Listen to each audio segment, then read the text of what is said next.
Hay una imagen, yo creo que todos los que hemos estudiado derecho la tenemos grabada a fuego. La pirámide. Uf, sí. Arriba del todo, la Constitución. Debajo, las leyes. Más abajo, los reglamentos. Todo, como en un orden perfecto, donde cada norma se apoya en la que tiene justo encima. Es una imagen potentísima.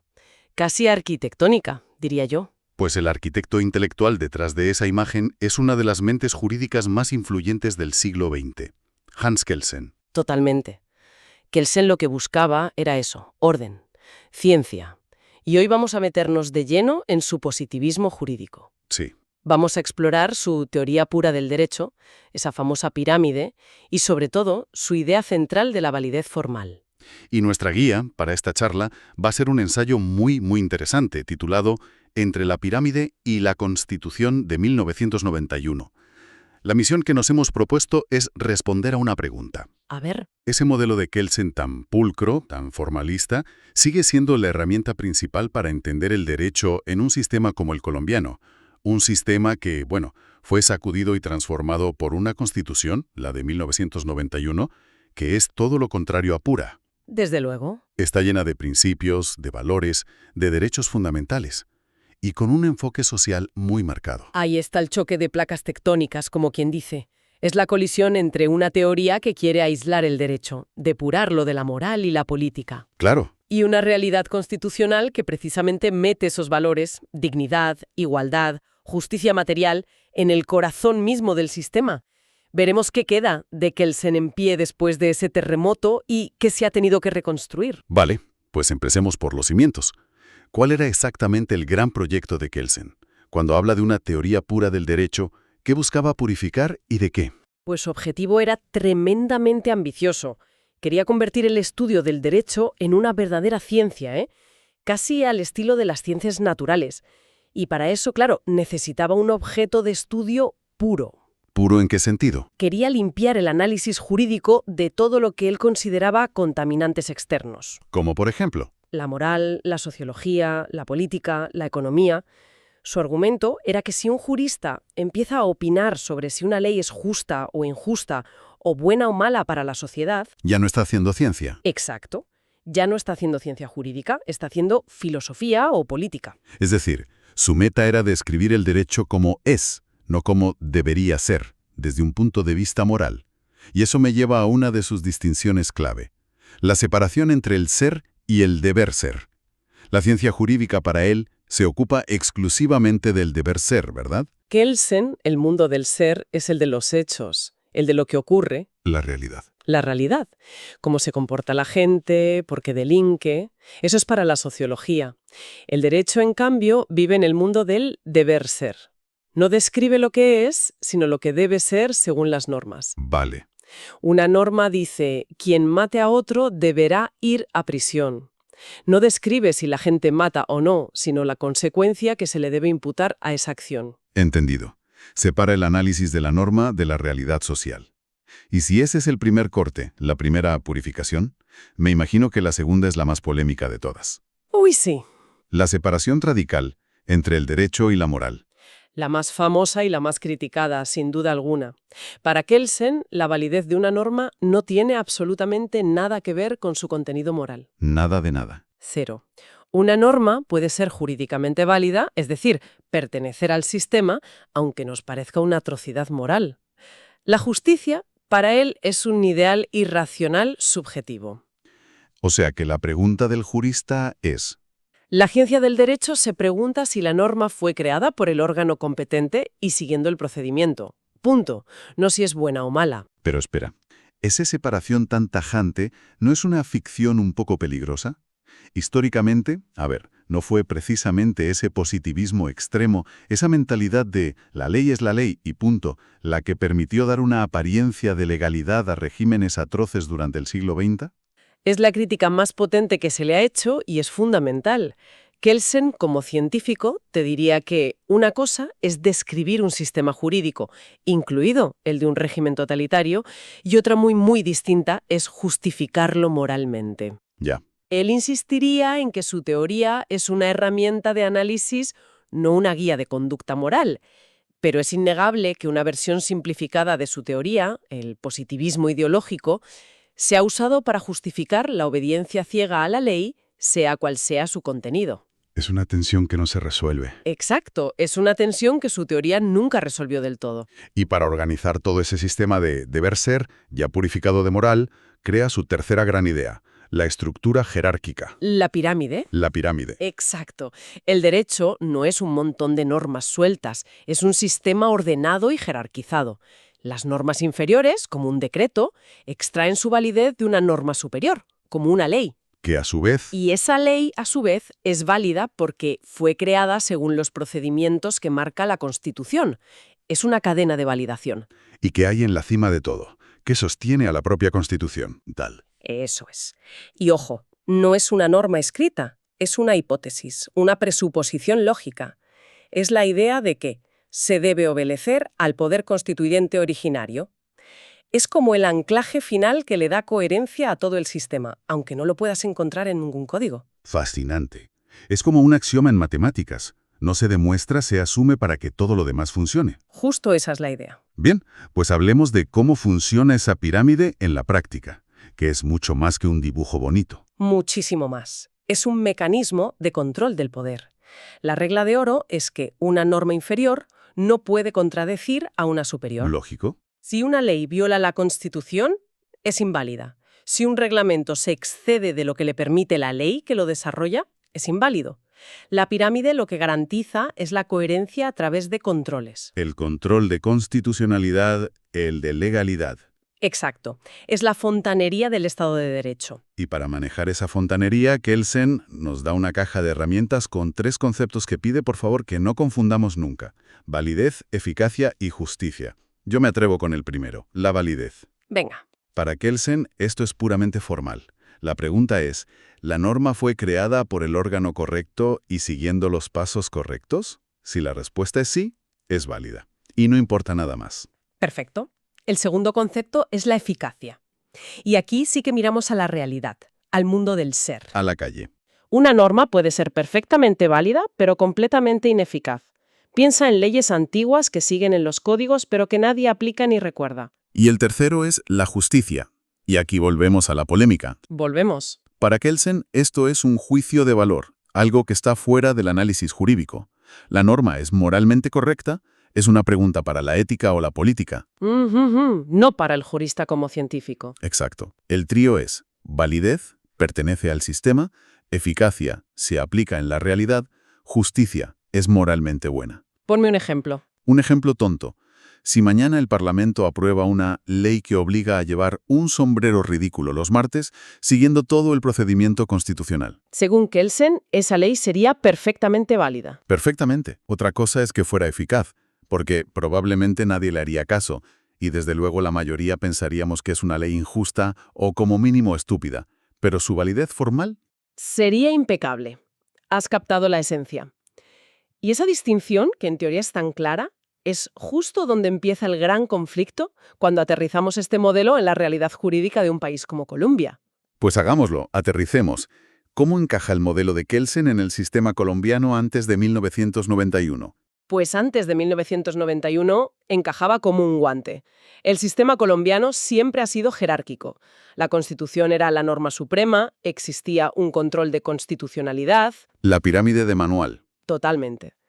Era el mapa con el que se movía cualquier abogado o juez. Era una herramienta útil y, en general, suficiente. Como dice el ensayo que estamos usando, hasta aquí Kelsen sonríe. Pero llega 1991 y la sonrisa se le congela. Se aprueba una nueva constitución que no es solo un manual de organización del poder. No. Sino un proyecto de país. Es un auténtico terremoto jurídico.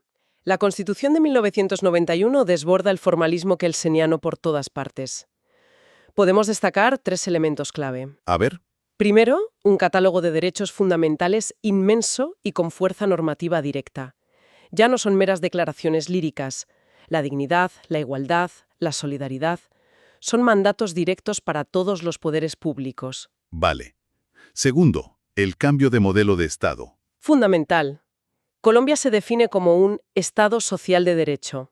Esto significa que el objetivo del Estado ya no es solo garantizar el orden y la legalidad, Ya no es solo ser policía. No, su objetivo explícito es buscar un orden justo, intervenir para proteger a los más vulnerables, corregir desigualdades. La justicia, esa que Kelsen había expulsado Vuelve a entrar por la ventana principal, y se convierta en el propósito de todo el sistema. Y el tercer elemento que es fascinante es el que redefine la propia cúspide de la pirámide, el famoso bloque de constitucionalidad. Exacto. Y esto es un cambio de paradigma total.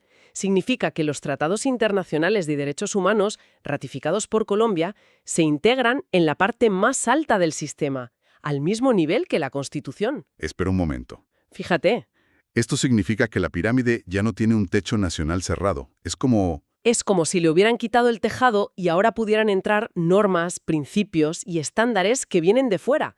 Lo cambia todo. Esa imagen es muy potente. Ya no es una pirámide cerrada y autosuficiente.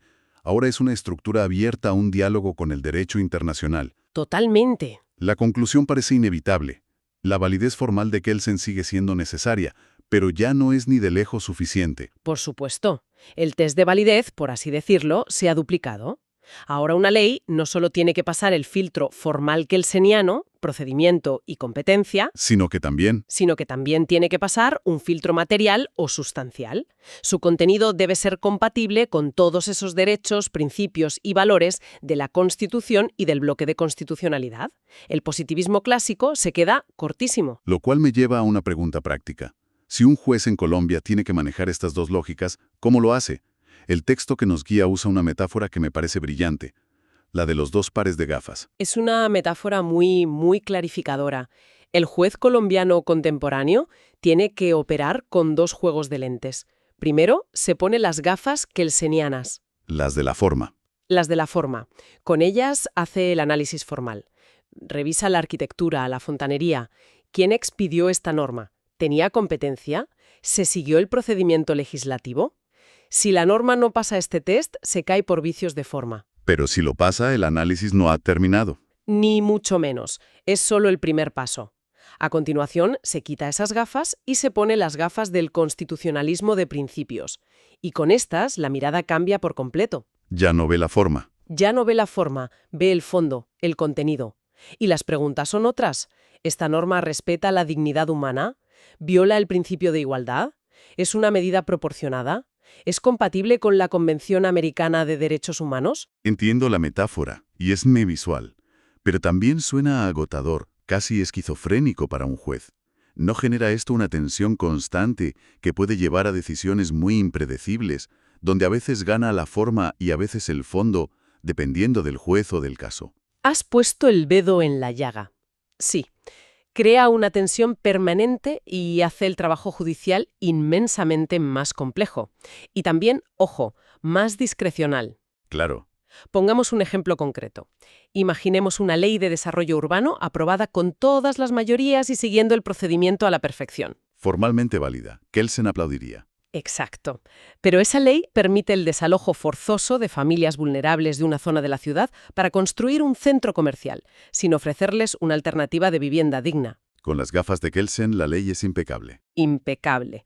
Pero cuando el juez se pone las otras gafas, las constitucionales, ve que esa ley, en su aplicación concreta, puede estar vulnerando el derecho a la vivienda digna, el principio de protección a poblaciones vulnerables y la propia idea de un orden justo que proclama la Constitución. Y podría tumbarla. Y la Corte Constitucional podría declararla inexequible, no por su forma, sino por su contenido material. Me gusta también la otra analogía que usa el ensayo, la de la empresa. Dice que Kelsen te da el manual de procesos internos, el cómo se hacen las cosas. Sí. Pero la Constitución de 1991 te da la misión, la visión y los valores éticos de esa empresa llamada Estado. Es una analogía perfecta para resumir esa dualidad.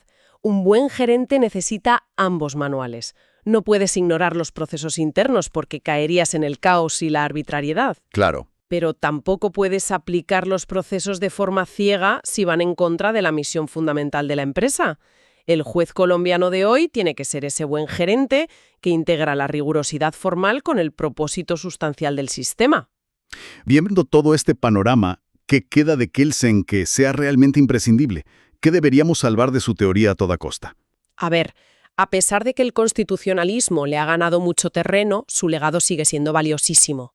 Primero, nos da claridad estructural. La pirámide, aunque ahora sea más compleja y abierta, sigue siendo el mejor mapa para entender quién manda normativamente sobre quién. Evita el caos. Y también nos da una herramienta de control del poder fundamental, la validez formal. Es la primera línea de defensa contra la arbitrariedad. Totalmente. Si un gobernante dicta un decreto para el que no tiene competencia, se anula. Si una ley no se vota como es debido, se cae. Eso es puro Kelsen y es un pilar del Estado de Derecho. Exacto. Y yo añadiría un tercer elemento, en la disciplina analítica. Kelsen obliga al jurista a ser riguroso, a separar el análisis técnico de sus opiniones personales. A argumentar bien. Te fuerza a argumentar por qué una norma es inválida o inconstitucional, en lugar de decir simplemente no me gusta o me parece injusta. Aporta un rigor técnico indispensable. Pero, por otro lado, el ensayo advierte de los peligros de enseñar o aplicar un kelsenianismo de manual, una versión simplificada de su teoría. El primer riesgo que menciona es el del formalismo vacío. Que es peligrosísimo. Es la creencia de que si algo es ley, es intocable y debe aplicarse sin más, ignorando su contenido. Ciegamente. El segundo riesgo sería la sumisión acrítica a la ley. La famosa frase dura lex sed lex, la ley es dura pero es la ley, llevada al extremo. Que ignora por completo que el sistema actual está lleno de herramientas para controlar e interpretar esa ley. El juez no es un siervo de la ley, es un garante de la Constitución. ¿Y el tercero? Y el tercer peligro es la desconexión con la realidad, el operador jurídico que se esconde detrás de la pirámide formal para no enfrentarse a problemas complejos de justicia material, de derechos humanos, de pobreza. Hay una frase en el ensayo que resume esto de forma demoledora. El positivismo mal digerido se convierte en coartada para la injusticia bajo apariencia de legalidad. Es una frase que debería estar grabada en la entrada de todas las facultades de Derecho. Vaya tela. Resume a la perfección el riesgo de quedarse solo con el esqueleto kelseniano e ignorar el alma del sistema, que hoy en día reside en los derechos y principios constitucionales. Entonces, si tuviéramos que sacar la conclusión final, ¿dónde nos deja todo esto? El positivismo de Kelsen, con su icónica pirámide, no está muerto. Ni mucho menos. No, para nada. Pero ha tenido que ceder el protagonismo. Sigue siendo la estructura, el esqueleto del ordenamiento jurídico. Así es. La validez formal kelseniana es una condición necesaria, pero ya no suficiente. La Constitución de 1991 le añadió un control de validez material mucho más profundo y exigente. Claro. El juez ya no es un simple aplicador de reglas, es un intérprete responsable de todo el sistema, de su forma y, sobre todo, de su fondo. La clave, por tanto, no es una batalla entre ser kelseniano o ser constitucionalista, sino saber integrar la solidez estructural de uno con la fuerza transformadora y humanista del otro. Y quizás, para dejar una reflexión final, podemos volver a esa imagen de la pirámide. El ensayo cierra con una idea potente. La pirámide normativa de Kelsen sigue en pie, por supuesto. Claro, sigue ahí. Pero ya no flota sola en el aire puro de la teoría. Ahora está firmemente anclada a una base, a un suelo. Una constitución llena de principios, derechos humanos y un proyecto de justicia material. Me gusta esa imagen. Y el verdadero desafío del jurista moderno no es elegir entre la pirámide y su base, sino entender y gestionar la tensión creativa que existe entre ambas. Ese es el espacio donde hoy se crea el derecho.